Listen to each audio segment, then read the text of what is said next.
But for me, actually, it would be like if I had to use oxygen to reach a summit, I would turn around and stop doing it and go to a lure. That's just like for me, and everybody has to decide this for themselves. I don't judge them in that way. But for me personally, it's the way how I want to climb the mountains. And I wouldn't feel any joy in climbing an 8,000 meter peak with oxygen, like a personal kind of satisfaction on it.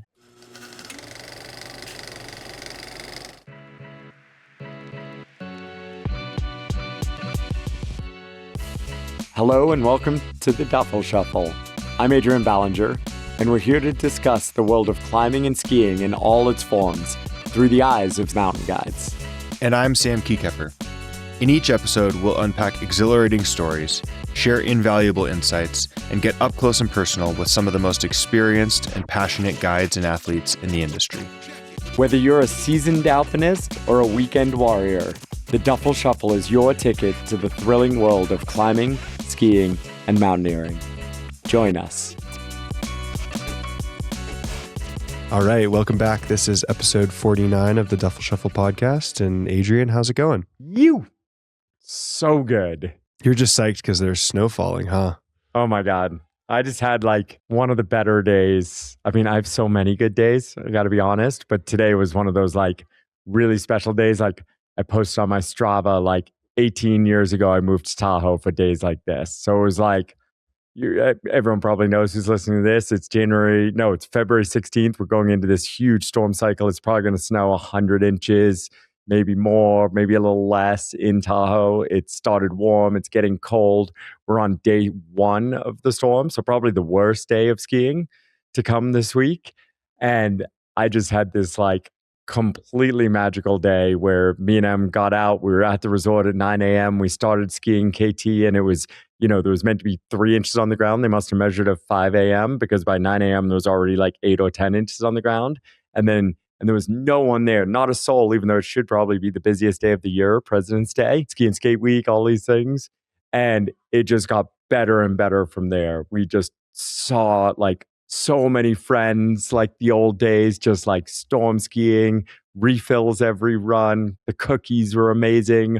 Our kid was skiing the magic carpet and met us for cookies. And we stayed out until, like almost bell to bell, which is just, so rare in this phase of life. But it was that kind of day. And every 2 or 3 runs, we just like traded out friends and just kept going up a mountain. It was raging wind. We were wearing beacons and actually like I got caught in a pocket midway through the day that like actually took me for a little ride because things were changing so fast. And we skied the exact same run out to Red Dog Ridge to Tom's Tumble, and one time by, no issue. Next time got taken by a pocket like, probably that deep. It wasn't a big deal. You weren't going to get buried, but just right under the ridge, there was so much wind blowing. So I'll quit spraying, but like it probably wasn't the best day of skiing I'll have this year. It might not even be in the top 10, but like the feeling. But just fun. Oh, magic. Pure magic all day. Got home, super cold, wet, jumped in the hot tub. And that's why I'm late for recording a podcast. Well, I mean, you say it probably won't be the best day of skiing of the storm, but it honestly might be. I think these are the types of storms where you almost get too much snow in Tahoe and it's hard to ski. It's just so deep. And so who knows, maybe you got lucky. I think everyone probably went to work today so they can take tomorrow off. Yep, it's totally true. And you just never know how the week's going to play out. But that's part of what I love about these storms. Like these are just like immense power of nature. And like, there will be people, armchair skiers or social commentating on like social media saying like, why isn't the resort open? Why this, why that? And it's like, we know just like, there's just immense power on what we're going to see over the next few days. And we get to be a part of it, however it plays out. Yeah, well, sadly, I'm not in Tahoe right now, so I'm going to miss it. I'm not going to get to be a part of it. And I'm leaving my wife hanging with 2 young boys. You're in Jackson. I'm in Jackson, yeah. What's we are going on not in getting Jackson? the same storm. I'm teaching another Pro 1 course. We are getting a little bit of snow, not nearly to the same extent as Tahoe. And they're talking about these really extreme winds, forecasted to be 30 miles an hour on Teton Pass. Can you believe it? Today we were looking because me and Em actually tried to go to Granite, so up to the upper mountain at one point because it was still officially open. It turned out not to be open by the time we got there, but like we rode on Big Blue and we were 4 pro skiers with the bar down, holding on as tight as we could, like. And so we got back down and Logan pulled up the wind and it was blowing 75 and the upper mountain lifts were still open, including Siberia. Crazy. And they're expecting 120 tomorrow mile per hour winds. They just hit a little different here. And there are lots of benefits to other places. We all know like pros and cons of different ski towns and ski hills. But these are some of my favorite moments. Yeah, absolutely. I love a big storm. But I'm excited for you working hard and educating the next generation and doing what I can. Doing the Lord's work out there. Exactly. Awesome. Well, what do you have for news? Me first. Okay, I can go first. I'm going to bring down my stoke. Yeah, exactly.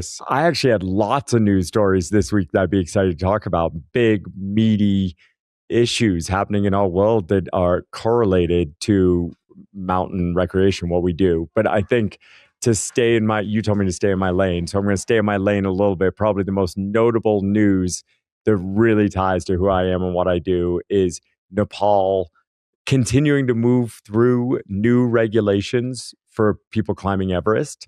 And probably the most notable one was last year, they proposed that in order to climb Mount Everest, climbers would first have to climb a 7,000 meter peak. Now we'll start there and then we'll grow. So climbing a 7,000 meter peak before going to Mount Everest is the most logical thing in the world. It should be a requirement by every company on the planet. And if it's not a requirement of the company you're going to climb Mount Everest with, you're with the wrong company and you're endangering yourself, your staff, other people on the mountain, et cetera, et cetera, et cetera. It'd be like trying to think of a good example, driving skiing Ferrari, a double black diamond after your first day on the greens. Exactly. Going from the magic carpet to the steepest terrain on Palisades. You just don't do it. And it shouldn't be done on the tallest mountain in the world. It's really, really dangerous. So this is a common sense regulation. In many ways, I think it doesn't go far enough. I'd love it if the country's required an 8,000 meter peak. The catch is Nepal said you have to climb a 7,000 meter peak in Nepal before going. This also is totally logical in that they don't want to reduce tourism dollars in the country by cutting the number of people on Everest by 80%. If they're going to cut the number of people on Everest by 80%, they want to increase the number on smaller mountains by 80% to maintain the workload for the Sherpa, for the cooks, for the local companies, and for the government permit fees. This makes a load of sense from a what's best for the country. Where it gets hard is there's very few 7,000 meter peaks in Nepal that are good stepping stones to Everest. They tend to be really avalanche prone and quite dangerous as compared to 7,000 meter peaks in other parts of the world. And so very few humans on the planet have climbed these 7,000 meter peaks named like Himlung and Barunse and Pumori. And so in the short term, if this rule passes, it will devastate the Everest business and many other parts of probably the Nepal economy that's supported by Everest climbing. The best example I saw written about this is like you could have submitted K2 in Pakistan, but that doesn't make you eligible to climb Everest because you haven't done a 7,000 meter peak. And so this rule is not well crafted, in my opinion, at least in the short term.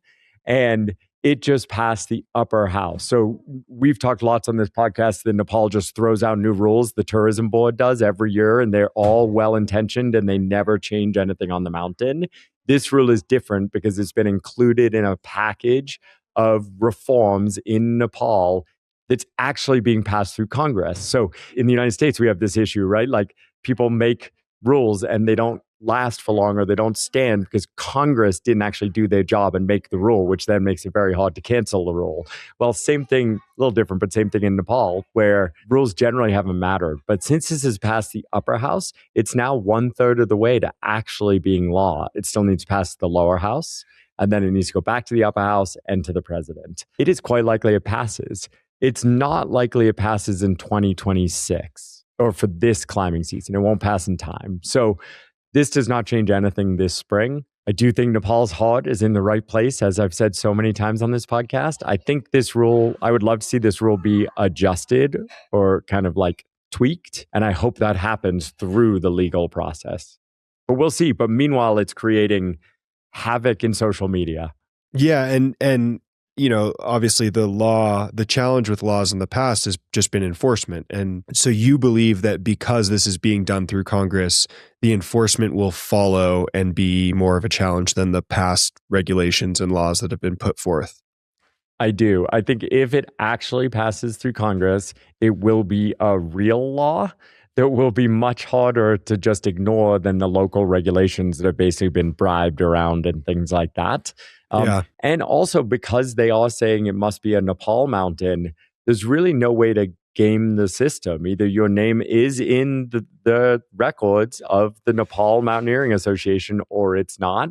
Now, of course, corruption is very creative. And so might there be ways around? I'm worried there might be. But first, I hope that the people involved, Expedition Operators Association, foreign guides, tourism groups can all get together and maybe just tweak. Because I think there would basically be no uproar whatsoever if it said you just need a 7,000 meter peak and included Aconcagua and included Mustagata, included Peak Lenin, these really moderate 7,000 meter peaks that are actually amazing stepping stones for Everest. With that tweak, I think people would just embrace this rule across the industry. Well, time will tell. Time will tell. What do you have, Sam? Well, I think it's hard not to talk a little bit about the Olympics. And obviously, this is a peripheral part of our sport. But Lindsey Vohn's women's downhill race was just it just was wild to watch. And for those that aren't familiar, Lindsey Vonn came out of retirement. She raced part of the last season and this season in the World Cup in women's alpine ski racing. And then about 10 days before the Olympics, she tore her ACL, which was just tragic because she had some victories. She had a bunch of podiums. She was really making a push. And even more than that, Cortina, the course, is one that she loves very much. And really, I think the connection between the Olympics being at Cortina is what really brought her back. Despite the torn ACL, she went for the race. She did a couple training runs and was successful. I'm sure her knee was all braced up. And in the first 15 seconds of the race, she had a big crash. She hooked her arm on a gate and went down and was helicoptered off while the in the air. Hooked the arm in the gate in the air. Just full on crash where regardless of her, having a pre-existing injury, you would just be like, oh, and it was full on. It was gnarly and she got helicoptered off and sounds like a series of surgeries to stabilize her lower leg, which she broke. And, you can speculate, my speculation is that the ACL injury had no cause for her hooking the gate in the air and making that mistake, but potentially her knee was braced in a way that created a leverage point for her leg to snap around essentially. So, was there some correlation between the ACL injury and the lower leg injury? Hard to say, maybe, but regardless, just a tragic end to this pretty incredible comeback and return from retirement. So sad to see Lindsey not have more success, but it was pretty earth-shattering in the sport of skiing. I love just about everything about this story. Of course, it's sad that she didn't win the race. That would have been this unbelievable fairy tale, beautiful ending to a career and to a Olympic story. NBC would have loved it. America would have loved it. If I'm reading everything right, the stuff I've read out of Lindsey Vonn is don't be sad for me. I don't think it's tragic. She went to her limit and she failed. You're going to fail far more times than you succeed at the limit. That's what we love about what we do, right? And this was this entirely visually understandable way of her to represent that to millions and millions of people, far more than we'll ever reach by climbing Everest or the things we do. I loved it. The Olympics I heard someone say this, the Olympics are humans doing superhuman things. They have dedicated their lives to do. Injuries are meant to be a part of that. Catastrophic crashes, massive, the quad god, having just this complete meltdown on the ice and a total failure of a run. And then these incredible successes. Em had me watch Jesse Higgins get a bronze in cross country. And it was watching a human push their body to that limit in Jesse Diggins. Thank you. To 4K on your screen to watch someone like we've all felt that way, but we felt that way in a place that no one sees us, or maybe just our closest partner. This was like right there in your face, inches away. Like, thank goodness we have sport, and thank goodness we have Olympics, and like Lindsay completely blowing up on the edge of what's possible after pushing her body far past what people thought was humanly possible. What more do we want? It's perfect. Absolutely. Yeah. And, it brought attention to the women's downhill, and then Breezy Johnson, an American woman, won the race. So, congrats to Breezy on that one. And just, the whole cycle of it all is really, the Olympics are the Olympics. You can't beat it. Yes. And I think, I just saw so much pushback from people saying things like, how could she mistreat her body that way? What about the decades of pain she might be in? It's like that's she knew the risks. Point. An athlete chooses that, whether you're a football player playing at the highest level on an injury, or a ski racer, or an alpinist going out and doing the most dangerous line of your life. Like, these people do have self-determination, and they are choosing these things, and they believe the pros to their life is going to be greater than the cons to their life. They might be wrong or right, but like, let's give them their due to go choose those things. They've pursued it for their entire lives. Yeah, absolutely. And, it's funny, about a year ago when she came out of retirement, I was a total hater. But my argument was that, like, I didn't think she had a chance. And I thought that she was going to take a chance from a younger athlete that, wouldn't have a chance on the US ski team to get to the Olympics, et cetera, et cetera. And man, did she prove me wrong, because she had a chance and she was crushing it. So, heck yeah. That's a great perspective and reminder. So cool. Well, I mean, talking about that like edge of human performance and pushing to those limits and alpinism is actually kind of a great lead in to our guest today on the Duffel Shuffle. Today we have German alpinist David Goettler, who's a really good friend of mine, a North Face sponsored athlete, has summited 8,000 meter peaks without supplemental oxygen. Many of them in unique styles, either single push from base camp, or a challenging route, not the normal route, or paragliding down when conditions allow. And always, even when on the normal route, like on Mount Everest, and even through multiple tries, always in the best style he's able to reach, which for him generally means no supplemental oxygen and no Sherpa support above base camp. I wouldn't say generally, explicitly means no oxygen. If you'll hear. The only reason I say generally is, he acknowledges, and one of the things David is great about is how clear he is about like being honest about what we do and don't do. And like on a normal route on the south side of Everest, you must follow a trail that's been broken for you by Sherpa, and a fixed line is there whether you use it or not.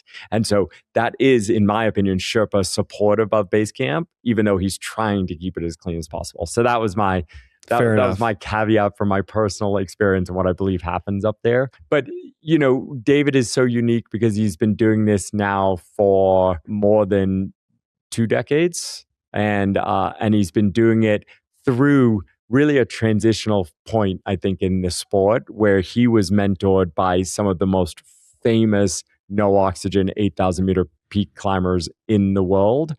He was mentored by them through his early years.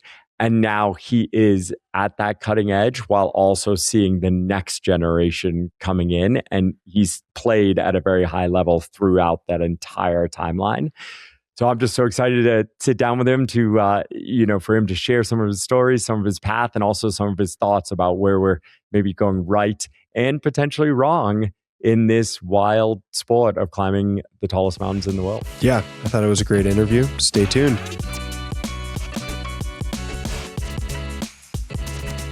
Welcome back to the Duffel Shuffle. We're here with David Goettler. David, it's so great to have you on the podcast. We've been talking about this for quite some time. How's it going? It's good. I mean, it's an honor to be here. It's really so nice to finally be on the Duffel Shuffle podcast. And yeah, looking forward to that conversation with you. Maybe the first guest ever to say it's an honor. We're getting there, Sam. So, David, you're in front of a white wall. I'm in front of a white wall. Where is your white wall right now? Where are we catching you? Well, you catch me in Chamonix. It's our winter home. And yeah, it's middle of winter here. And I'm soon leaving to the US for 2 weeks, actually. So that's coming up now. But then full March, being back here in Chamonix, and then off to expedition later on in April. Excellent. So you're soon leaving to the US and I'm soon leaving to Europe. I come to Andermatt in Switzerland middle of this upcoming week. That's actually the main reason we want to have you on the podcast. I just want to pick your brain about conditions. I know you're such a passionate skier, David. We've really connected over that through life. Tell us about ski conditions.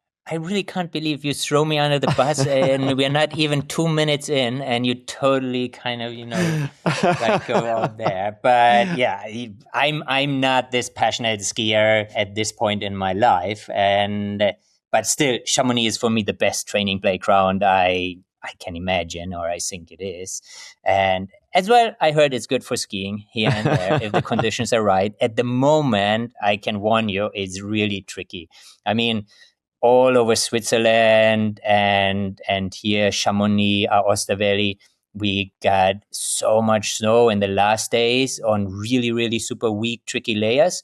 And so you definitely need to play it quite careful and defense, I think, when you get over here. On the other hand, there is a lot of snow now, so for sure will be fun, and that won't go away.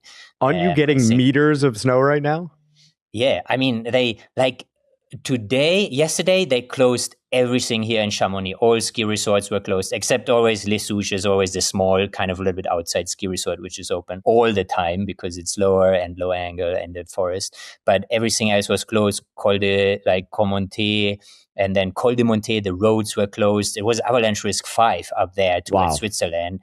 And they had like a fluff snow avalanche going over the Pierrigue. I saw one Instagram post from the Cormonté side. They had this really big avalanche going, like triggered by them to make it safe. And they opened, I think, today at 12 o'clock, the Cormonté. And then on these guide chat groups, I think it was an hour later that somebody commented, already the helicopter is taking someone out there. So it's like, it's Chamonix, but it's spicy at the moment. Spicy. I love it. And Sam, you and I talk a lot about the Euro mountain guides and their skills in the mountains. Like, David, I first met you climbing in the Himalaya many, many years ago, but I remember early on skiing with you in Chamonix, you being forced by your girlfriend at the time in our expedition, Dr. Monica Pires, to girlfriend, now partner, I should say, but like forced you to come out skiing with us. And I remember David being like, I'm not really a skier, I'm a mountain guy, but I'm not really a skier. And we went out and David just like ripped and charged and just sent off of everything we skied. I'm like, of course, this is like his weakest discipline and he's still throwing down. So, well, I don't know if I would kind of really say, because for me, the big mountain skiing you do and my friends are doing, and I see it in the Himalayas, I see the lines they ski here. That's for me the kind of skiing where I'm like, hey, that's not my skiing. And I also definitely say from my passion at the moment, on a day like this, where for sure higher up there was incredible fluffy, nice, steep powder, I went to the gym for an hour on a stair machine. That's kind of, and that's absolutely fine with me. Or I go any day, prefer go ice climbing or alpine climbing, even on the best powder days. And my biggest ski is like 78 underfoot. That's I think I could solve your issue. It's just like 78 I think that's underfoot? totally Come on. another topic, like this underfoot ski size, where I think it's totally overrated. So David, despite not being a big skier, you went through the full mountain guide program and therefore you were forced to ski quite a bit. Did that just not really click for you, or are there other reasons that you've chosen not to ski as much?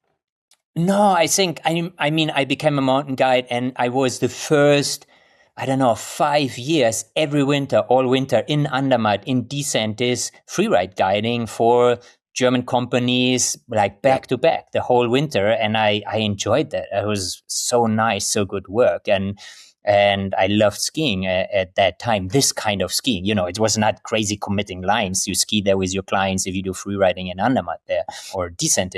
And then I just like found way more kind of this motivation to go alpine climbing. That was always my kind of go-to discipline. And then this Himalaya high altitude became more and more, and so I started to train with Evoke Endurance, with Scott Johnson, and do that become more and more professional.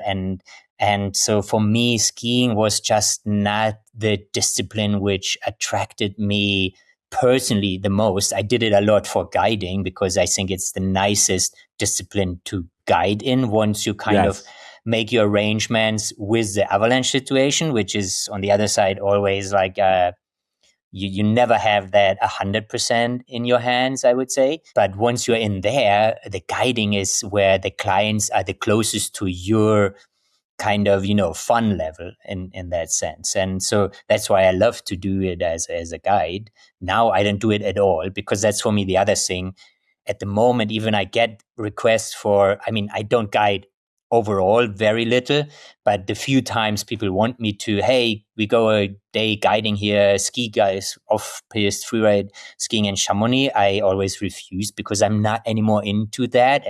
And I feel it's not fair towards the client, and it gives me so much stress to think about where is the good snow, what is the best avalanche, where it's tracked out, because I'm not moving with that kind of perspective at the moment through the mountains. And I go and do like a 6 hour or 5 hour or 4 hour skimo up the Argentière Bassin to different cols or whatever, but I have my 68 underfoot racing skis with me, and it's about vertical and being out there. And I am never going uphill with David in the Alps. We should do that. Come on. He's just scared.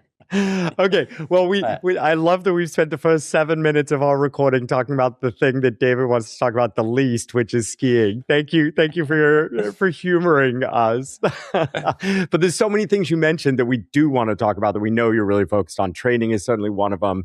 The Himalaya is obviously another. But I think that's a good place to start, to give people a little more context. Like, of course, we've introduced you with your bio, but like, how did you get your start moving into the Himalaya? You mentioned being a mountain guide, skiing, full-time freeride skiing, and then starting to have the Himalaya capture you and starting to train for that.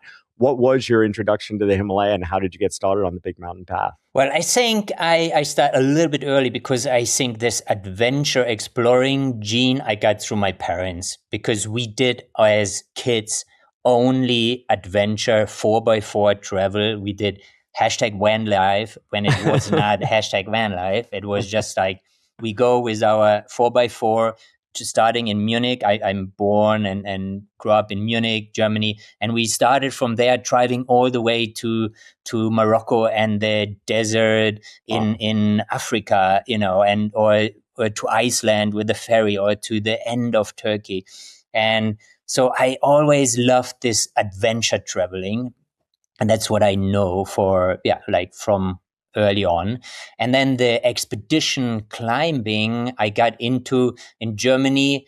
They started a young alpinist program in 1999, and I was one of the 6 young alpinists they choose for that program. It's a 3-year program, and there you have great mentors and guides who then go with you also, and you have to plan a final expedition. And we went to India at that time, to Changabang in 2002. And that's where I discovered that I really love this kind of expedition mountaineering. Go there, be in a base camp, wait and wait and wait, and hopefully you get a chance. And I also discovered that I did really well with altitude. And so that kind of kicked it off. And then immediately, or very quickly, I went to a 7,000 meter peak, to an 8,000 meter peak. And I was absolutely not successful. I always failed in the beginning. But still, I found this kind of mountaineering really fascinating. The different cultures you move in, even if you sit then for this long time in one place, I have the feeling that you still like learn so much more of the country because you have your stuff, your local stuff so close all the time. And you get this different kind of perspective into these countries. If you just would be a tourist who goes around the country and sees way more of Nepal or Pakistan or India than I do. But I think to get the feeling for the people, these expeditions are really a very good place. And then I like the challenge there, the altitude. Like I said, I really deal good with the thin air. And from the beginning, it was also for me always. Luckily, I had these mentors, and it was always that we don't use oxygen, we don't use Sherpas on the mountain. It was always, that's what I learned. And that's why it also never kind of crossed my mind to go on any of these mountains in that style. Awesome. So yeah, this is definitely something we want to talk about. Have you ever guided an 8,000 meter peak then? And used oxygen? Have you ever used oxygen? No, I never used oxygen. I guided Gasherbrum 2, which was also my first 8,000 meter peak. In 2003, I tried Kanchenjunga, the north side, with a really super good, like all-star kind of team. It was Ralf Dumovic, Gerlinde Kaltenbrunner, Veika Gustafsson, Hiro Takoishi, Mickey Wertel, a good friend, and mine. So we were 6 friends. I mean, they invited me. In 2003, you said? Yeah, in 2003. So you were like in your 20s with that crew. Yeah, kind of. And these are these superstars. You know them. I mean, all of them. The Japanese Hirotaka is the first Japanese who climbed all 14. Ralf is the first German who climbed. Yes. Baker is the first Finnish who climbed. Gerlinde is the first Austrian, and so on. It's crazy. And they really showed me their style of climbing these mountains, and it was great. And I mean, Kanchenjunga is, it's so big. I mean, I felt so small and it was so intimidating. And we made it to 7-9 from the north side, but still it was such a good expedition. And then I started to guide for Ralf. He had this guiding office, Amical Alpine. And I guided for him Gasherbrum 2 together with another German guide. And we had 14 clients and we went with 12 clients to the summit. And this was also my first 8,000 meter peak I really summited. But at that time, this was just, I think it was 2005 or 6. I can't remember. But at that time, these low 8,000 meter peaks, they were all without oxygen. It was not even like you had 2 bottles for emergency in a camp, but that's it. It was never occurred anybody to use oxygen for these low 8,000 meter peaks. And at that point, also the clients, they were way more self-sufficient and it was totally different scene, obviously. For sure. Wait, so I'm still stuck on. So have you never tried oxygen? No, come on. I never at base camp, just a little sip. No, never. Never. That's amazing. I don't know what it feels. So, yeah.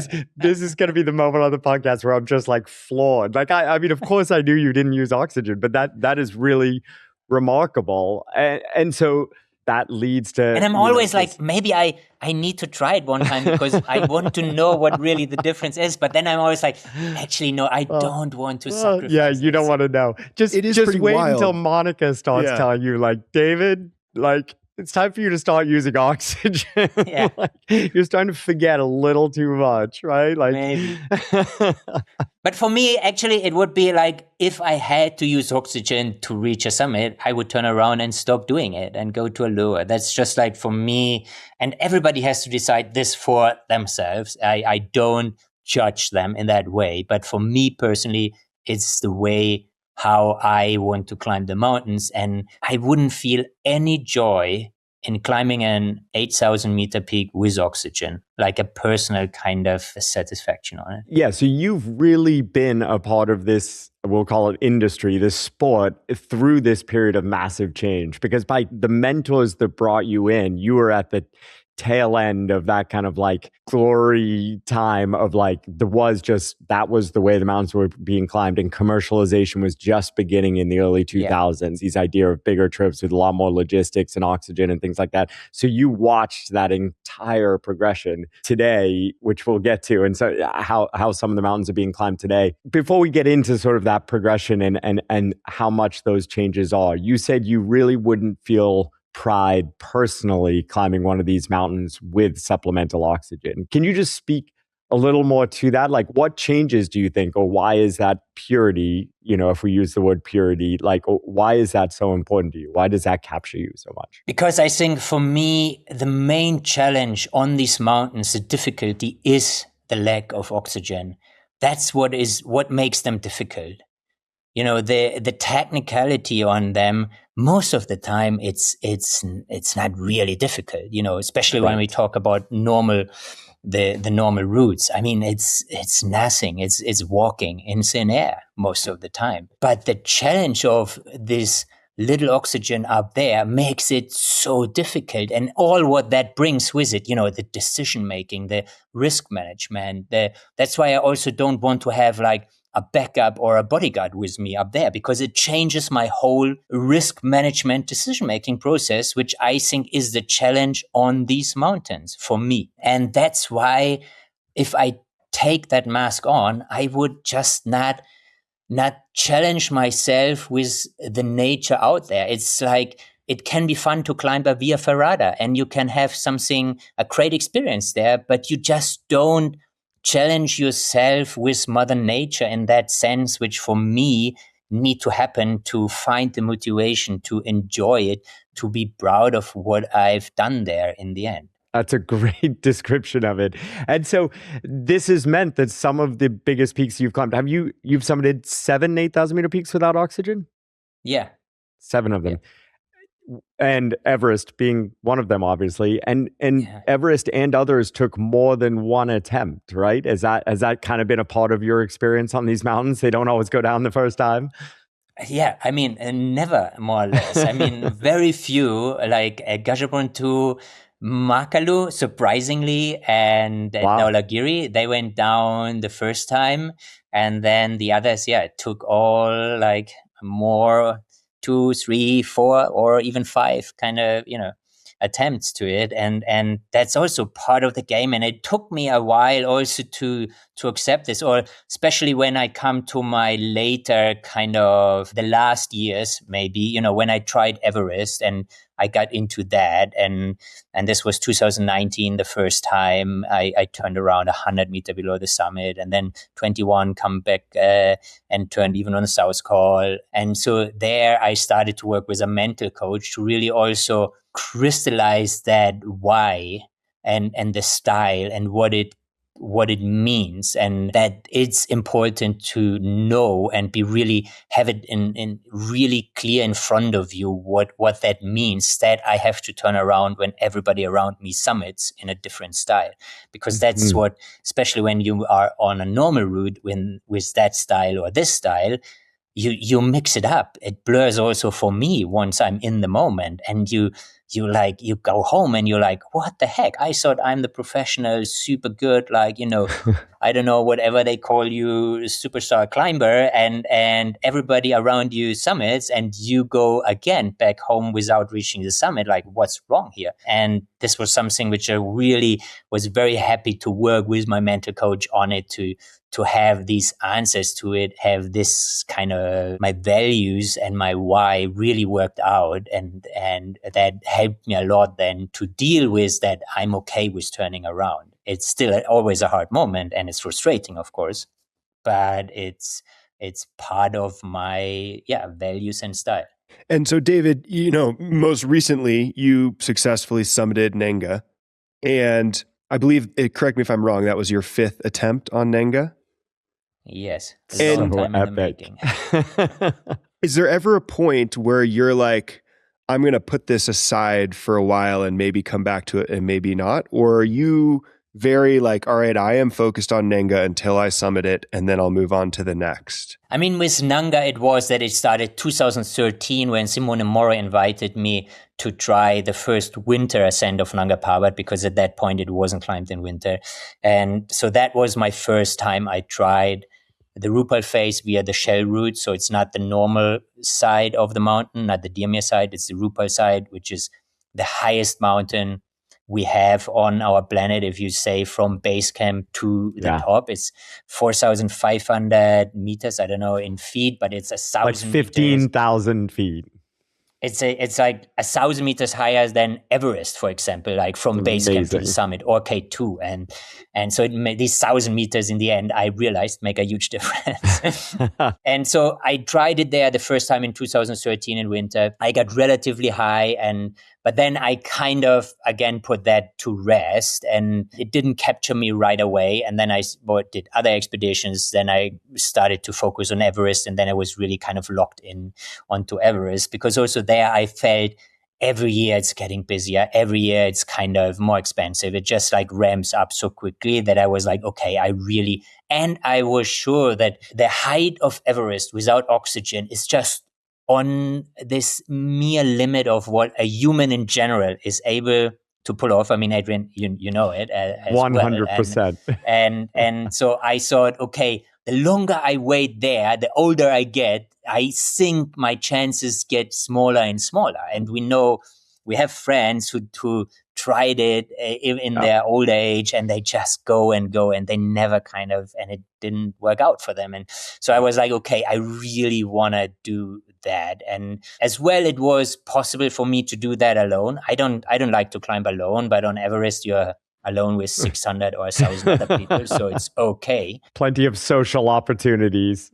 Exactly. I didn't have to, like look for like who's a partner. I can just really focus on myself there. And so then I was locked into this Everest kind of endeavor. Then it worked out. And once I finished that, I was back to kind of, hey, Nanga Parbat, I really, really wanna do that, because I was also, for me then, the why in a way changed to that it was even more important to climb a 8,000 meter peak via not the normal route in a small team where nobody else is around, and that I could find on Nanga Parbat in all these years. And so that was for me my driving kind of why there, and the motivation why I really went always back and back. And then it was a little bit that Nanga Parbat put like a carrot on a stick always in front of me, and every year he kind of let me go a little bit higher, and always teased me to like, hey, now you almost figured everything out, so you come back. And it's funny, I don't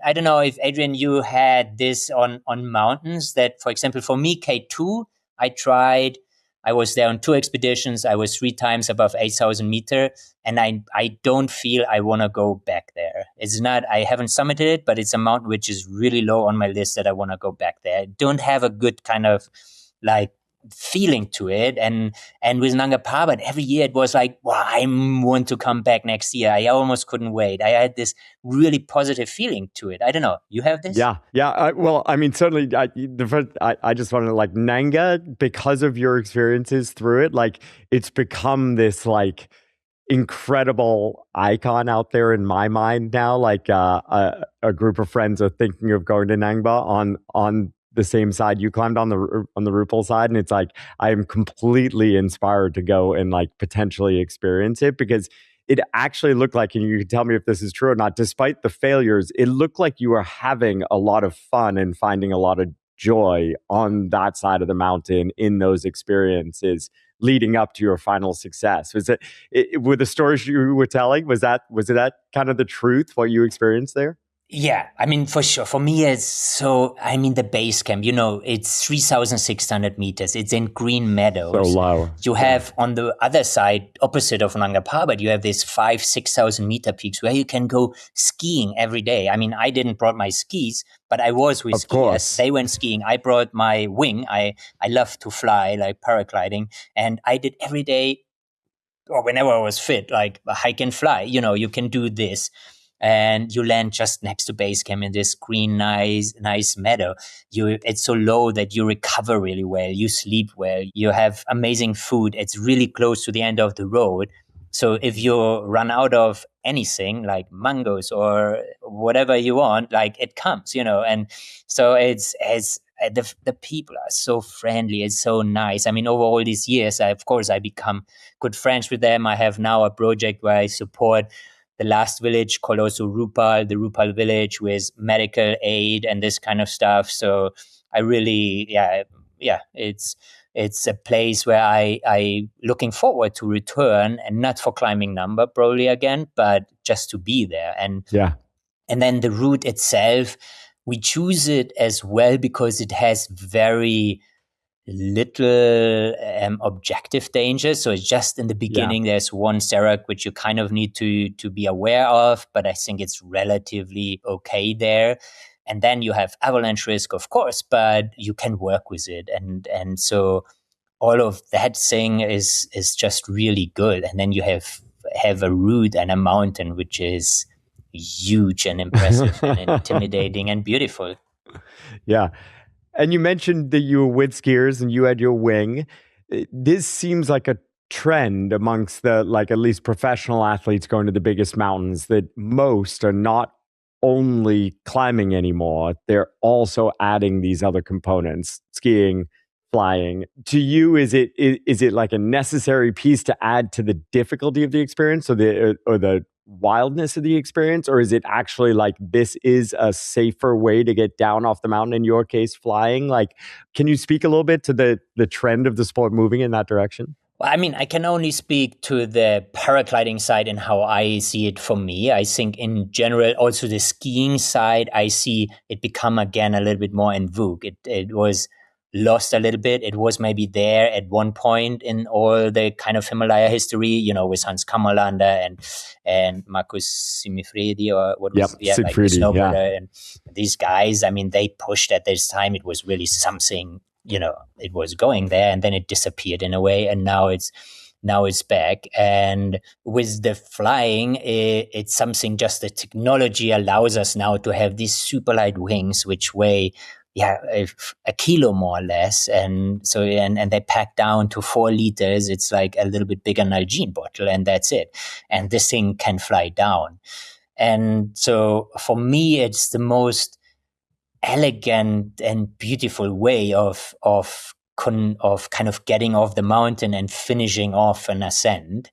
And others would say it's cheating because it's just you cut out the most dangerous and difficult part to walk down a mountain. I mean, the same is a little bit for skiing.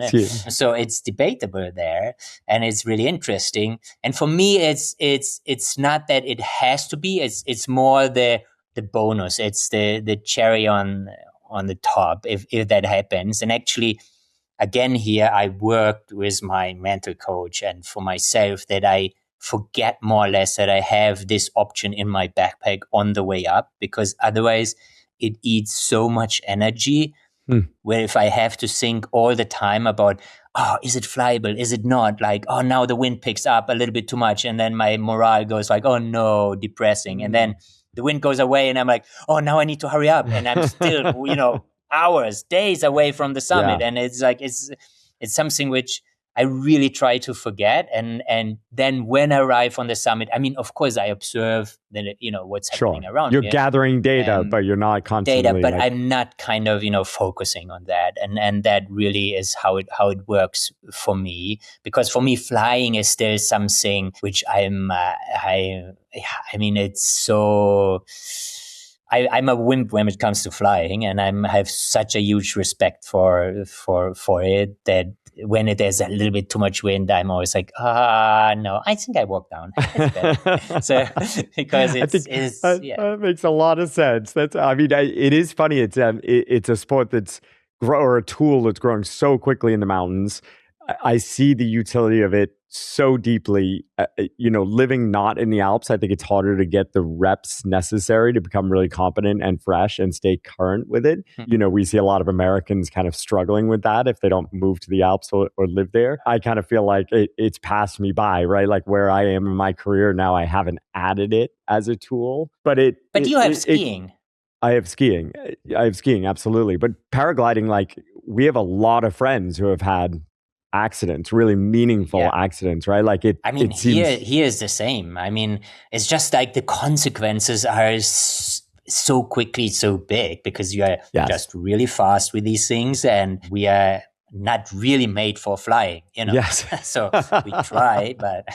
It's funny, even though I fly with two little spinny things, two engines one on each side of me, I still feel the same way, exactly how you described. Like I had to really work on, if I had a flight coming up that was going to be difficult because of weather, it would start building in my brain and take so much focus over days. I had to really shift how I think about it when I have a flight coming up. And also to what you said, I'm a total wimp about what days I fly in, even with engines. It's I think you say right, like humans aren't really meant to be in the air, so everything has to be quite right to make it work. Yeah, and I mean, I see friends here who seem absolutely fearless, and I'm like, wow, you just fly a year, and you just flew yesterday with that and these conditions, and I just think for me it doesn't work, and over a long time, you like you said, you see that. Then a lot of people end up with very bad accidents. And not to say that I end up one day with one, I hope not. But I just think, I want to play that as smart as possible.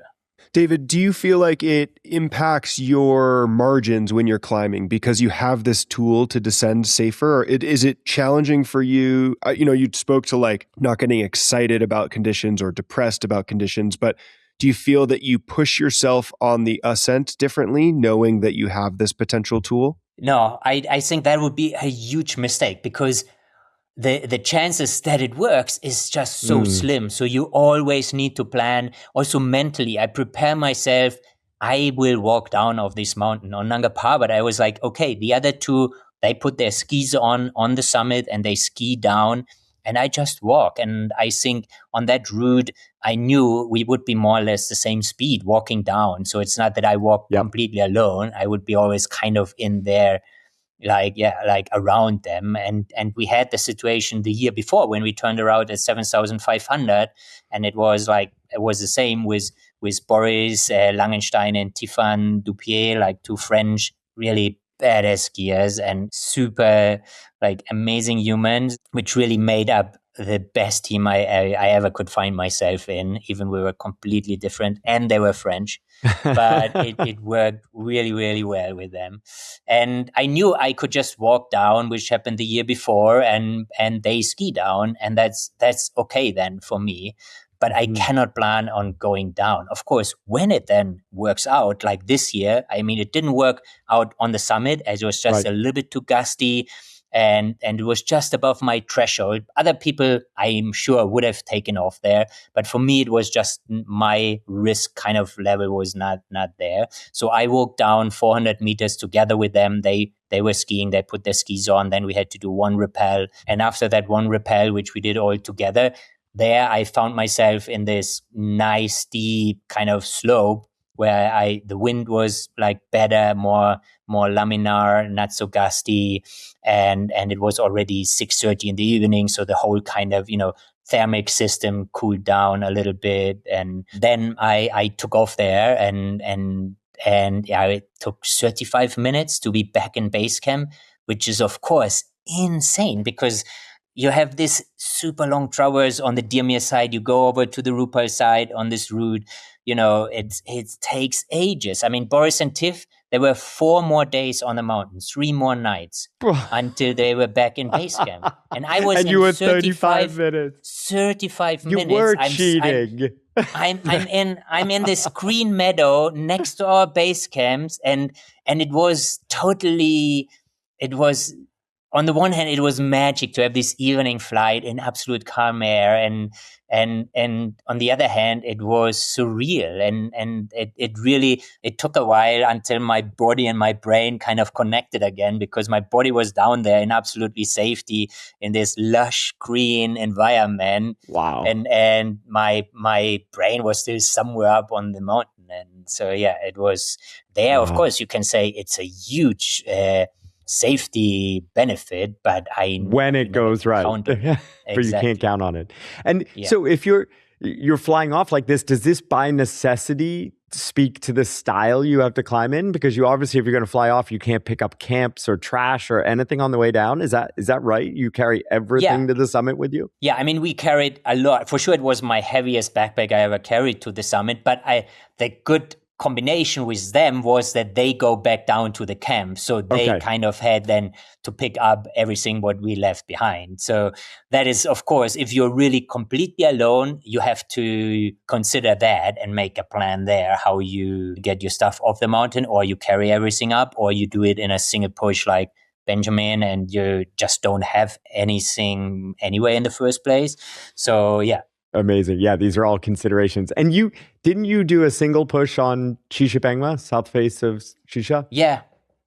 In 2000, I was there in 2016 with Uli Stack, and we came to the end of the ridge, and then it's this plateau where we turned around. And then 2017, I was with Hervé Bamas back, and we made it 20 meter to the summit. So we just like the last traverse, 50 meter horizontal, and then 20 meter up to this last summit kind of mushroom thing was for us to avalanche, and we had just like a 20 meter 5 millimeter rope with a Kevlar one for a little bit of some places where we know we need it.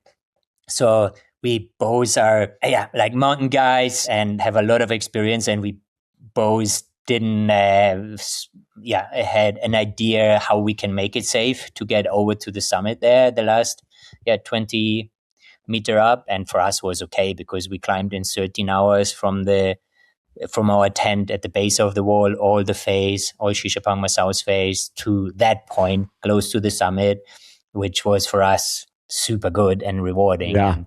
And it was funny because afterwards the CTNA, the Chinese Tibetan mountaineering, they're like, hey, of course we give you the certificate. I mean, that's a summit. Come on, that's a summit. And we're like, no, we don't want this. We were not on the summit. And they were like, they couldn't believe how stupid are these guys? The closest thing I've had to that, one of my very early trips in the 90s, I went to Pumori and tried an Alpine style route on the face, and then failed at that, and ultimately tried the normal route. And me and my partner were less than 50, 75 meters from the summit, 100 feet or so from the summit, and with a little bit of cloud there. And we were during the spring Everest season, and we ultimately got up on this final face and had this huge avalanche crack that the face didn't go. And we were digging through this slab and putting a single ice screw in, and then trying to climb full route. And then when this slab kept giving us all these signals not to go, we finally turned around literally meters below the summit on this face and came back down. We got down to base camp, and everyone's congratulating us. Everest base camp's we watched in the binoculars and all this. And we had to go person by person, be we didn't summit. And everyone's no, you definitely summited. And we had to persuade people we didn't. It's funny. That's amazing. The CTMA, they're just take it, take the win. Exactly. But in the end, it feels really good. No, I mean, I think it's so it just feels. That's where I often nowadays, we have these huge debates of if somebody summited or not, and these controversies and everything.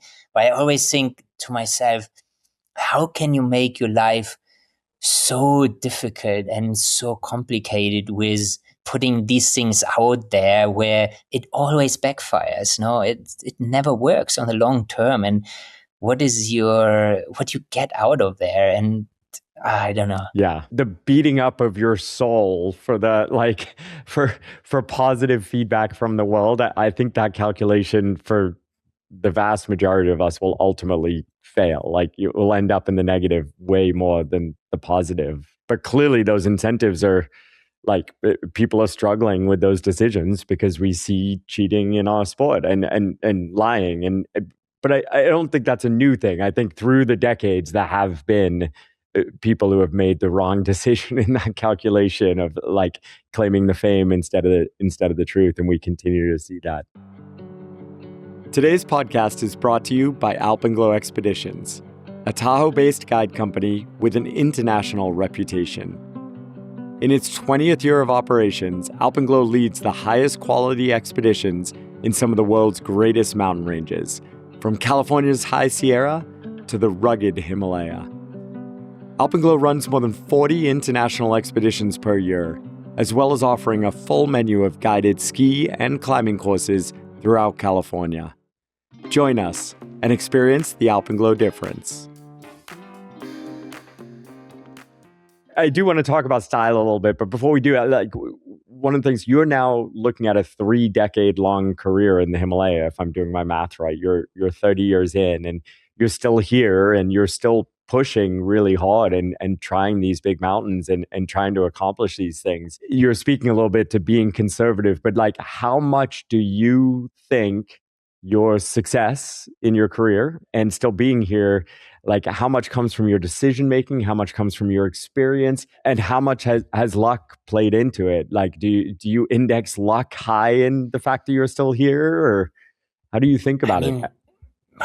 It's a difficult question, I think, and I mean, luck, I think it's always something we need to have to a certain degree, and for sure I have situations where I know I was really lucky to be still here. Even I tried to anticipate everything on the mountain, try to make the right decisions, but some situations I was just really lucky. So that's something I think we always need to acknowledge. In that sense, really humble and with a lot of respect towards the mountains. And that's, I think, what kind of, made me do it for so long, so far, that I think I learned that turning around is part of the game from the get-go, from the beginning. Like I said, like my first expedition were all not successful, and it was never, somehow I was lucky in that way that I never felt that pressure from any side. And I eased also into this professional athlete side really super slowly in. I started 2003 with the North Face, but I get like a jacket and, one kit. That was it. And still I'm with the And you're brand. still wearing the same one. You're wearing it right now. Exactly. That's good. And it ramped just super slowly up, and I started as a guide, and I financed, Kanchenjunga. I sold my car I had at this time and sold that and took the money. And for me, it was a good investment. And then we were not successful. Still, it was a good investment. And so it really eased into that. And this is where I nowadays also feel so quickly people get into this being a professional athlete role and get suddenly all the kind of spotlight and the pressure which comes with it, and some are not made for this. And so for me, the only pressure I ever felt was through myself, that I was not happy with how I do, but I never had it from outside. And like I said, I also started when I was 7-year-old with climbing. So I have, I think, built over all this year, all this experience, and got also slowly into the whole climbing and mountaineering side, with always being, again, lucky to have really good mentors there, because that is, I think, a huge part of what kind of mountaineer, alpinist you become. And so I think it's always a combination of this kind of 3 things you said here. David, you just spoke to mentors, and through this conversation, you've named nearly a dozen of the most well-known alpinists as partners of yours. It does seem like you often go on the same expedition with different teams in different years. Can you talk a little bit about your partnerships and how you find partners and how those relationships come together, and if they fall apart, how that happens as well? It's interesting because just the other day I had a similar conversation exactly about that. And I always wished in a way I would have this one fixed partner and we just become this amazing team. But somehow for me, it happened a little bit with Gerlinde Kaltenbrunner at the first phase of my 8,000 meter peak climbing. I was a lot of expedition with her. In the beginning, also with Ralph, her husband at that time. And then they both needed to finish different 8,000 meter peaks to finish them all. And I went with Gerlinde at that time. And so that was like for more than like one expedition or one objective, like my partner, and it worked great there. And then it just became a little bit more like with this person and that. I mean, and then, with Uli, I had a really good vibe, and I think we would have done amazing thing. But then, as we know, then he died on Nuptse and had the accident there. And so that kind of then didn't continue in that way. I had with Hervé a great partner for a couple of years. And then again, like he went a little bit, often it's because then they start family, they become children and, You got to move on to the next younger one. They always say in the beginning, nothing will change, David. And then a year later, everything changed. And you're like, oh, reality. And so, that's kind of how it often goes there. And then I also, at one point, I started to realize I really need to choose the right partner for the right objective. And it always needs to match on this kind of personal level, and you need to have fun and all of this. But sometimes I wanted to go so badly with one person, which was a really good friend, but it just didn't work for what we wanted to do. We were too different on what we want to climb, in which style, and so on. So it's kind of where we also need to be honest to yourself that, hey, I really like you, but I think we just don't match for what we both feel we want to do in the mountain. And then over the years, I never had any bad really experience with my team, even they were all kind of different and they have always a different vibe to it. But I was really lucky, like you said, to be with some of the real goats out there, from Kilian to Uli to Ralph to Gerlinde, whoever. It's just great to be with these persons on expedition and get to know them and learn from them. And I hope it goes the other way as well. Has anything shifted in your brain? I imagine it's a slow change, but like now, are you very much playing that role for the next generation of 8,000 meter climbers? At the moment, I don't think. I mean, I think we always learn from each other, but so far I haven't taken like a really young, upcoming alpinist with me. I mean, I've been on a 6,000 meter peak, maybe with some of them. I was also for 6 years the coach of this young alpinist team in Germany. So that was really cool, where I did a lot of course, the other way around of mentoring. But then for my personal expedition at the moment, I still try to find this other really good partner where I learn in the end a lot, and because I'm still hungry to learn, and I love that, to see how other people doing stuff, and so that makes sense. So we've talked about style a little bit and we've touched on it, but as you're looking at the industry and the sport and how it's changing and growing, you've always chosen to climb without oxygen and without Sherpa support above base camp. Do you think that is an important style? Is it a style you want people to hear more about? Do you think we as professional athletes should be holding ourselves to a certain standard? How do you think about style and how it's being kind of played with in the mountains? Well, I think there are two things on that. I think definitely the moment you consider yourself as professional athlete and you live really off sponsorship and you advertise in a way that what you do out there is like something extraordinary kind of achievement in the room of your sport, oxygen has no place. That's just doping. In that sense, it's doping. It's like I can't really respect any achievement in that room which has been done with oxygen. It's just like, I'm sorry, I can't do this. I would kind of lie to myself here.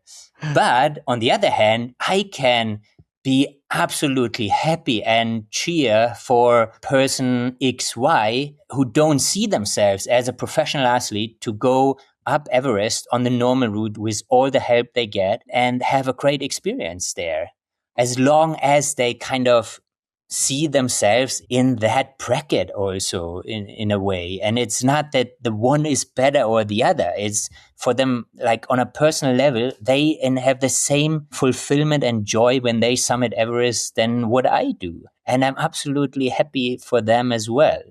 And I think what we need to do, we need to separate this commercial side and the athlete side. And at the moment, it's just always this blurring. And of course, the commercial side really tries to push into that. That was, for me, the most bizarre conversation which came the last year was, and you will laugh now, it's about this Xenon thing, where it's like, I can't understand why suddenly that thing rattles up the whole industry and everybody's like, how can you do this? This is doping.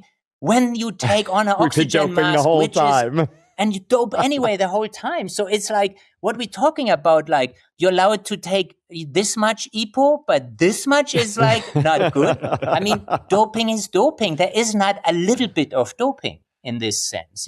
This was for me totally bizarre that there was this outcry of like, oh my God, Xeno, you cannot do it. Hey, so what? I mean, it's totally ridiculous, this conversation to me, in the room of commercial climbing. Yes.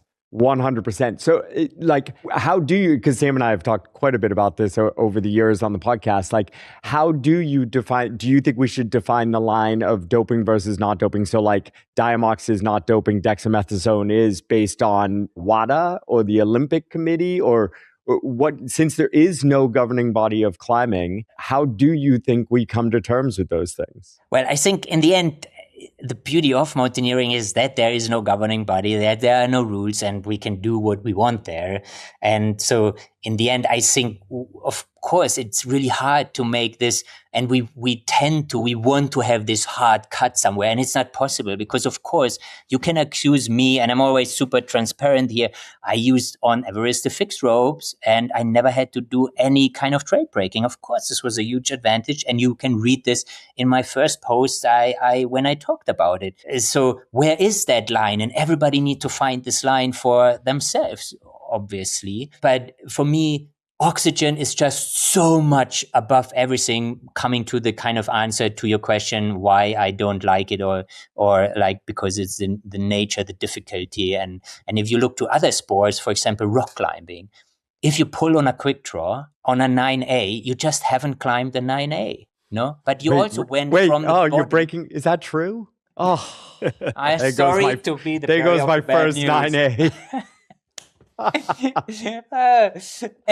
But still, you climbed from the bottom to the anchor. You know, did. And that's the same thing. But you eliminate the difficulty of Mother Nature on the challenge you go to. It's not that this challenge is kind of brought onto you. You defy this challenge. You choose that route you want to climb. You want to climb a 9A. And that's the same for me. I want to climb a 8,000 meter peak.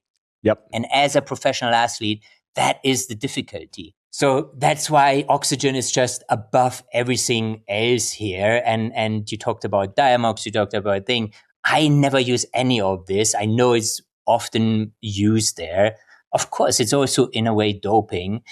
In the end, if you be transparent about it, like Hermann Buhl on his first Nanga Parbat, he said right away he took amphetamines from World War II, and that's kind of how he survived the night up there.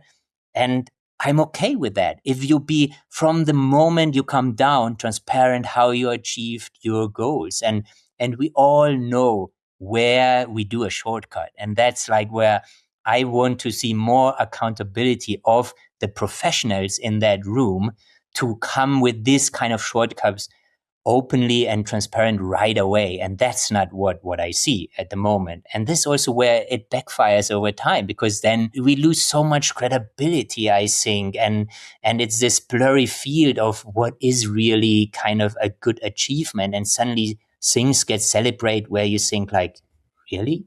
I think it's interesting, David. I really like your perspective on it. And yet at the same time, I'm thinking about how clear your professional athlete world is, and that you are being sponsored as an athlete to climb 8,000 meter peaks essentially. And so for you, it's very black and white. Like doping would eliminate that challenge for you, and therefore you wouldn't be considered a professional athlete. But I think we see it a lot where the climbing of the 8,000 meter peak is not necessarily what the athlete is being sponsored for in their sport, whether it's skiing or other alpinism. And so the gray area of how they accomplished that feat and whether the wearing oxygen was necessarily like what they were being, professionalized by their sponsors for, is how it's maybe not as clear for some other athletes in the world of 8,000 meter peaks, for example. Yeah, I mean, for me, it's always surprising how even peer athletes are not even aware that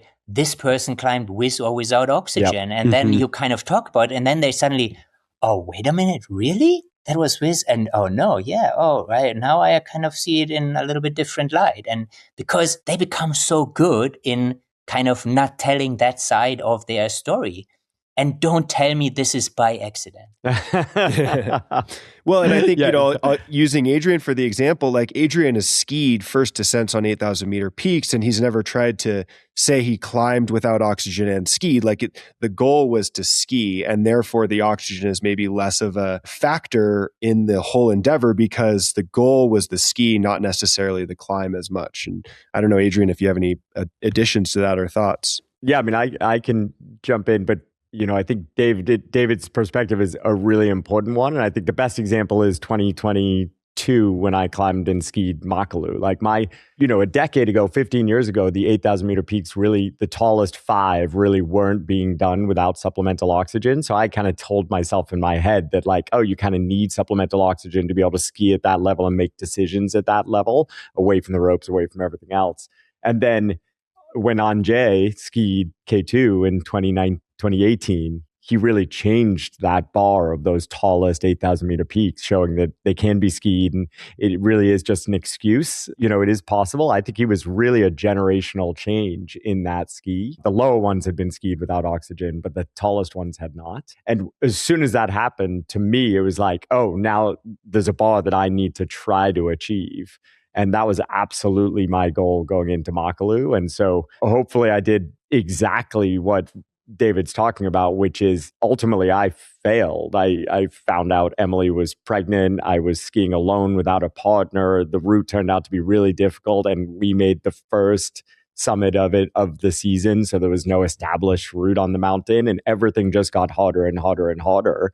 And so on summit day, I chose to put on oxygen to prioritize reducing my risk while still being able to attempt to ski. From my first post to my first interview to today, it's the first thing or one of the very first things I mention. It's how I tell my story, how I do my slideshows is like, this was a compromise of style and a really big one. I'm still very proud of what I did. So to your point, Sam, like I do still consider myself a professional athlete that did something I'm proud of, but absolutely it left it to be done in much better style. And that's what I think is so important of what we're talking about is like, we're taking away from the next generation in our sport if we're not incredibly clear about what we did or didn't do. So when the second descent of Makalu was made last year by 2 Polish skiers and they did it without supplemental oxygen, like there was still a place for that to be celebrated because I had been really clear that I used oxygen. And correct me if I'm wrong, but on the mountain, you made a decision. You could either climb Makalu without supplemental oxygen, or you could ski it with supplemental oxygen. And you chose your objective was the ski as opposed to the no oxygen ascent. Yeah, that was a conscious decision in the process. Of course, we'll never know if I could have summited without supplemental oxygen because I put it on. But I think I was quite capable of that. My partner, Carla Perez, did it without supplemental oxygen. We've often climbed together and had the similar ability. So I'd like to believe I could have done that, but I didn't think I could do both. And like you said, I prioritized one. Whereas going into this spring, while this plan was ultimately canceled, as I was building towards trying to go to Kanchenjunga this spring, I made the decision that the no oxygen was the key to my expedition. And I would bring skis, but I would drop skis, but not put on oxygen because that line's moved for me. That goal has changed. So That's kind of how I think about it. Yeah, I mean, for me, in the end, it comes really down to this kind of transparency and honesty. And there, I just when I look back, like what we saw now, this last year there in some of these expeditions, where I'm just like, hey, it's so sad that we have to find out these things over time, and it certainly slowly trickles through, and it's just like it gives the whole kind of scene such a kind of like ambivalent kind of feel to it. So are you hopeful for our sport? What do you see comes next? And how can we all help shepherd the sport to a place where you feel proud of it? Well, I mean, for me, I try to lead by example, because that's the other thing which is really, really difficult in my place, still being active in the sport, to kind of, point out the failures I see, because as you know, it's immediately always portrayed as jealousy, and you can't celebrate with this great achievement, and that's not what it is, but I know I can't point that out in this way, and so, but I'm hopeful, because I think just like what we saw now over the last 2 years, there were so great young alpinists coming into the game, which totally value style and all what we talked about above everything. And so, and I see that is a trend. Once that kind of, if that momentum stays, I think we are on a very good trajectory. And I said as well at one point, I just really hope we start to separate this whole kind of commercial side from that side of interesting and not normal route climbs. Yeah. So let's talk about the commercial side quickly before I'm going to stop you. I got one more style question. I get to stir just the pot don't cut us off. I won't cut you off. We're not David, done yet. We got to stir the pot though, because I think the one thing we haven't talked about is pre-acclimatization. And, obviously that's something that Adrian has kind of pioneered, and we can separate the value from a commercial expedition, a guided climb, and the value of pre-acclimatization there from the athlete side. And I just want to acknowledge that like athletes in many sports are using these acclimatization systems. What is your stance on that? I mean, for me there, for example, is no difference. I tried it. For me, it didn't work in the way, and I just have not this time issue that I have to be at home. So I prefer to go Nepal 2 weeks longer and enjoy that. And I'm happy to be there in real altitude and do my acclimatization there. And David's second home is in Chakung in the Khumbu Valley. Exactly. He bought a house there. Yeah, he's growing vegetables. He owns some yachts. It's like, that's good. And, that's for me absolutely where I think you can't anyway shortcut it in a way. It's not a shortcut, because either you do this acclimatization at home for X hours in your tent and be miserable there, or you go to real altitude and you're miserable there. Or miserable there. Exactly. I mean, I'm definitely just more miserable in my tent. And for me personally, why it didn't work, because I just sacrificed my recovery so much, sleeping in that tent, and my good sleep quality. And that's just for me too much of a downside, that I have weeks where I really have to lower my training load, and I prefer to train really up till I leave, and then I'm in real altitude in Pakistan or Nepal or wherever, and do my acclimatization there. And that's the only reason why I don't do it. If I would sleep like a baby in that tent, I will go for it. And if I could train as well with the same kind of intensity. I don't know if there is something controversial there at all, but like to me, like Sam, is there any discussion anymore in the industry? Like it is just a treadmill, isn't it? Or a weight machine? I don't think there's any conversation. No, and I was more just curious, because I think that David, has not a unique stance, but has a stance on this. And I think that does fit in. And to me, it's like a little bit on the edge of where the conversations could exist. Not that they are. I mean, definitely. Could, right? I know people who say, oh, that's already cheating for them in that sense. So I know them, and I have to respect it. And again, you just be clear and transparent if you use it, because then otherwise, again, you create these false stories, and you just, the next person comes and thinks, oh, David can do like, whatever mountain, 7,000 meter mountain in just 2 weeks, when I had actually like a huge acclimatization at home in the tent. And if I leave that part away, the next person goes and have the same agenda because David did it and climb Baroons in the same kind of 2 weeks, and they get altitude sick and they're like, what the heck? Like, I mean, he's superhuman. No, I'm not, because I was 3 weeks in a tent before. So that's where I just think we need to be transparent, and we need to be aware that we as athletes who have this audience, and they look mostly maybe up to us and look what we are doing, that we are telling the full picture. Yeah. Well, let's talk a little bit about the commercial side. You are a mountain guide. You help non-professional climbers to go to the mountains and have incredible experiences. Sometimes you don't guide full-time, just like I don't guide full-time, but that's been a part of who you are and how you interact with the mountains. And obviously the 8,000 meter peak commercialization game has basically been built through your career. It started in the late 90s and today it's suddenly thriving and growing in ways that I often don't feel super comfortable with. And I think the same may be true with you. But so how do you think about the state of commercialized guiding on 8,000 meter peaks today, and all of the things you'd like to see change or to be done differently? Or is everything on a good path? I think it's not everything on a good path, but I also think for me, it definitely has its place. It's not that I kind of say, oh my God, on Everest, there are so many people. It's like, for me, that's kind of, hey, I'm one small piece why there are maybe so many people. You need to acknowledge that. And everybody has the right to go to these beautiful places where we experience the most intense, most satisfying moments in our life.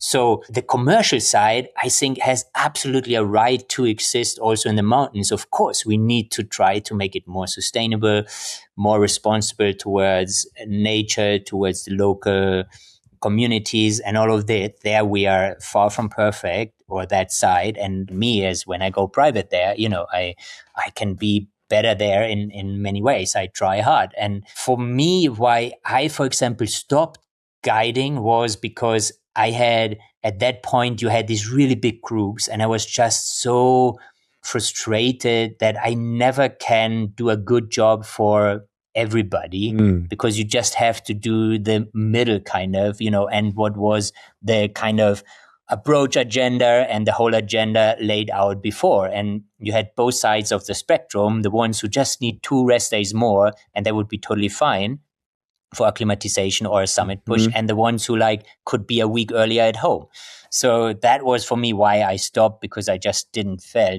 I would go back if I would have 1 or 2 friends, a client, they go together there and I do a 1-to-1 guiding, because I think it's for me, guiding is still one of the best jobs out there. It's so unique and beautiful. So at the moment, I think it goes through a kind of reorganization or to a process of change, I think, the commercial side, and with all its kind of, a little bit of friction here and there. But I think it finds its way, and I think it's something which, of course, can be improved in many ways, starting from which is always, of course, the lower end of it, and the upper end, of course, it's like a demand kind of issue that for me, of course, you wonder why you need all of this there. But if the client, the guest wants it and you offer it for them, hey, I mean, it's up to them again. And do you think there should be any thoughts to style once we're in that non-professional world, other than, of course, the ethic of caring for local communities, of leaving the mountain as clean as we arrived at it? These things are table stakes, right? But should there be any discussion of style for clients beyond that, or should the maximum oxygen, if it turns out that xenon is actually effective in pre-acclimatization, xenon, spacesuits, helicopters, are there any lines in style for you? For me, actually, not much. For me, it was again, coming, for example, to the helicopters. It's hey, they fly down from Camp 2 now on Everest after their summit push, and they're all hey, being on the summit, celebrating, yoo-hoo. It's more or less standard, and then, this. And And for me, of course, I would never say I climbed this mountain if I get off a helicopter from whatever point and don't make it by foot back to base camp.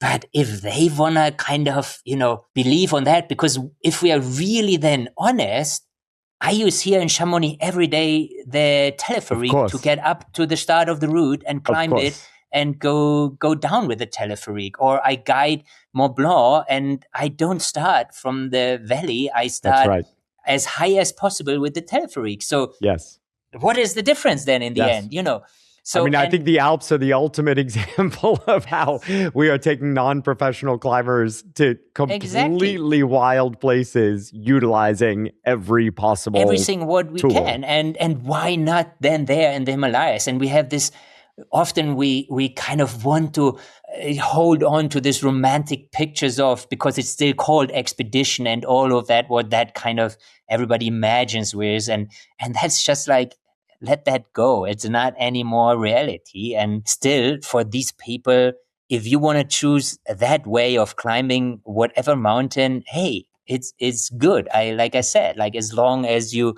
kind of also be aware, maybe we can create more awareness also with our clients that this is now a different, and to little bit point that out, that it's totally okay to fly down with a helicopter, but it's not really that kind of summiting a mountain in the real sense, and just be aware of that. Yeah, and as long as the tourism infrastructure in the place can actually handle the influx of clientele that will happen as we make these changes, I think is really important. But I think I'm very much on the same page as you. We've talked quite a bit. I think it will become normal to do 3 to 5 day summits of Mount Everest. And if the infrastructure can handle that, I actually think it's fine. But I also think I feel really strongly where Alpenglow sits, we don't do that. We still don't use maximum flow on our oxygen regulators. We still don't put oxygen on at 6,000 meters. Everyone has to make it to 7,000 meters to put on oxygen. So it's interesting, what I think is okay for the industry is sky's the limit as long as it's being done ethically and cleanly. People can choose those experiences. But the experience I want from my clients, for the people who come to the mountain with me, is I want them to hopefully feel what you've described. And so for you, that means no supplemental oxygen and no support above base camp. For my clients who are non-professional climbers but have worked 3 to 5 years to gain the right to climb Everest with me, that means oxygen starting at 7,000 meters, no more than 4-liter flow, and having to carry your own 15-kilo backpack, 12 to 15-kilo backpack. At that point, I have clients make the summit at a good ratio, have a high degree of safety, but still see God and have to go to a place they maybe never knew they had in them physically, mentally, and emotionally. And that's what I've experienced in the mountains. So it's interesting. My goals for Alpenglow are different than my goals for the mountain. I don't want to set up that guiding business, but I think, just to give you an idea maybe for Alpenglow, I think there will be in the future a market where more and more people want to climb in without oxygen, again, back to the old style, and want to climb it clean. Because I think I already see the tendency that this market of just reaching the summit seems to be somewhat saturated. And I think the people want to do always something first, something out of the box, something not normal. And the new norm will be to go back in time to that time when you climb 8,000 meter peak without oxygen. And if you have good guides, experienced guides like you have, 100%. I think you can make that happen. Maybe not right away with Everest, but then I have so many DMs where people want, hey, can you just a little bit help me with, I really would climb 8,000 meter peak with oxygen. I come always with, just the normal operators and they never let me and whatever. I could start right away to get clients for exactly that and charge. We've been doing it for the last 2 years. So already guiding you no oxygen, clients without oxygen, guides with oxygen actually still. And we have a no oxygen Everest client this year. So this is, you are 100% right. We have started to get these requests over the past probably 5 years. Yeah. But we set the standard quite high of what people need to achieve before we'll actually accept them on a no oxygen climb.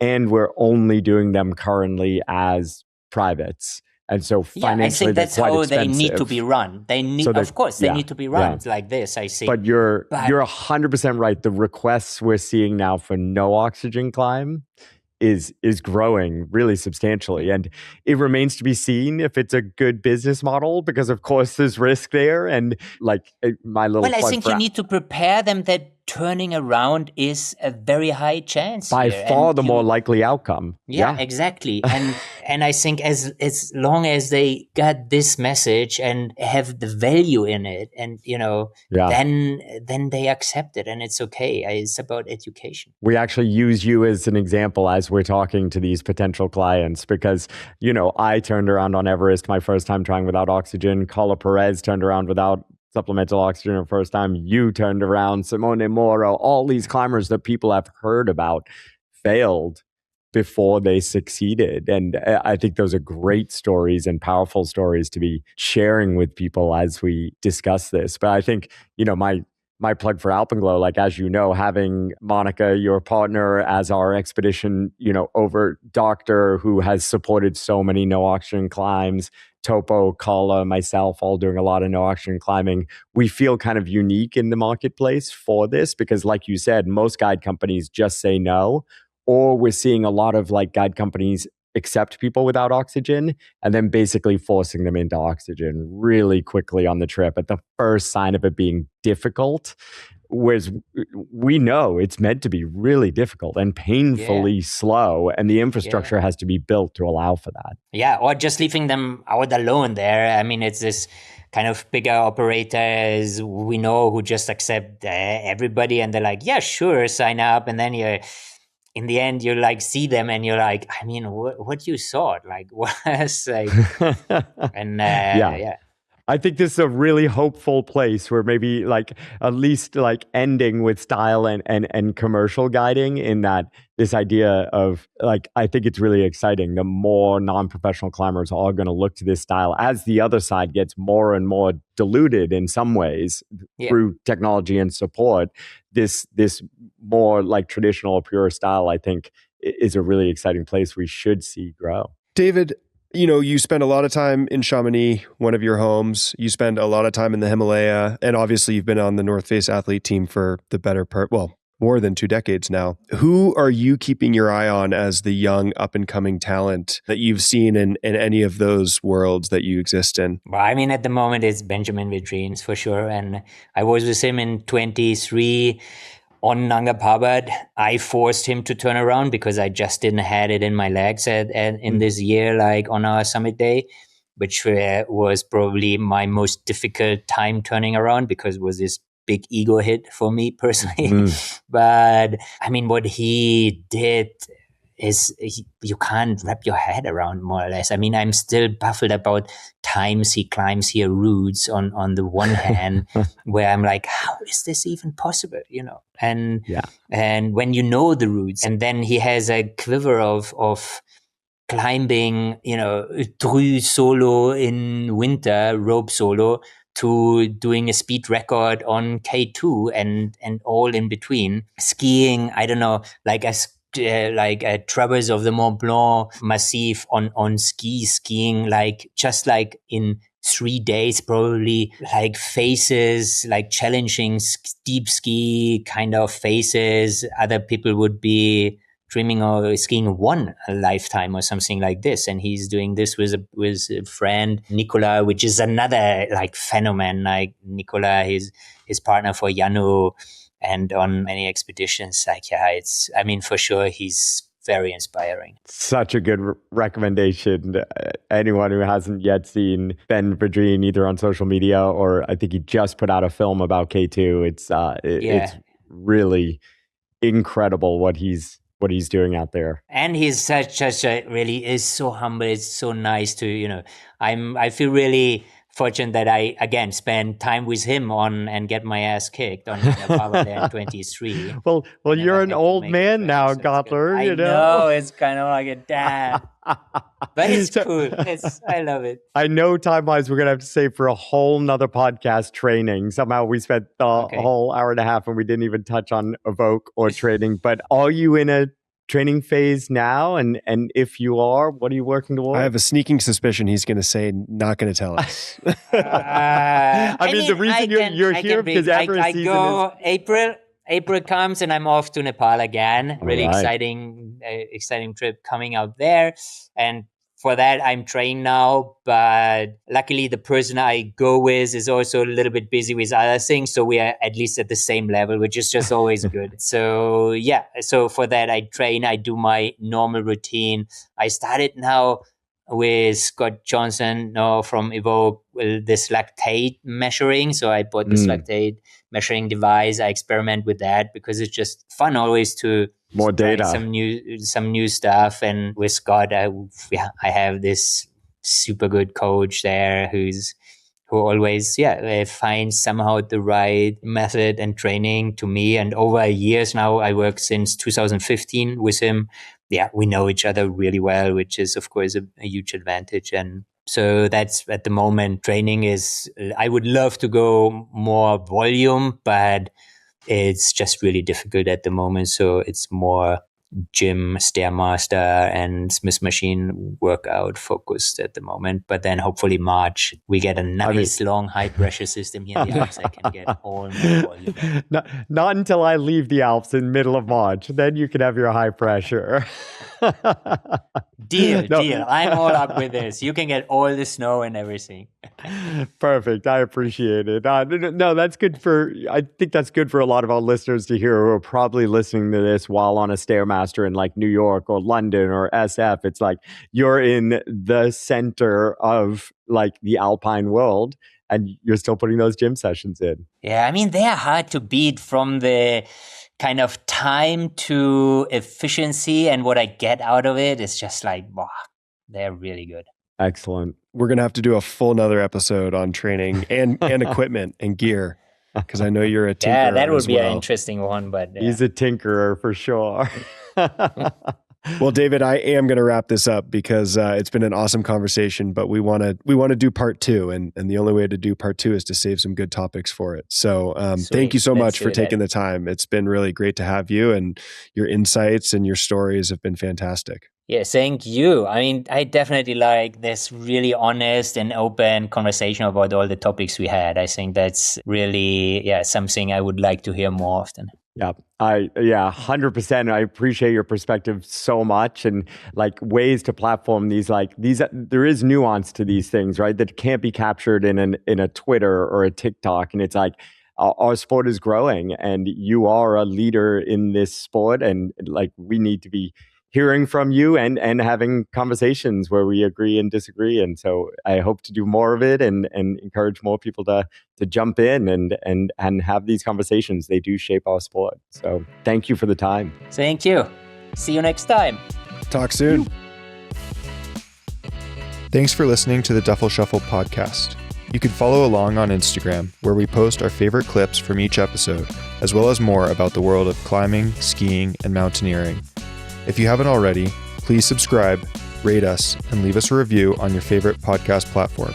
Catch you next time, and until then, we hope you enjoy some time outside.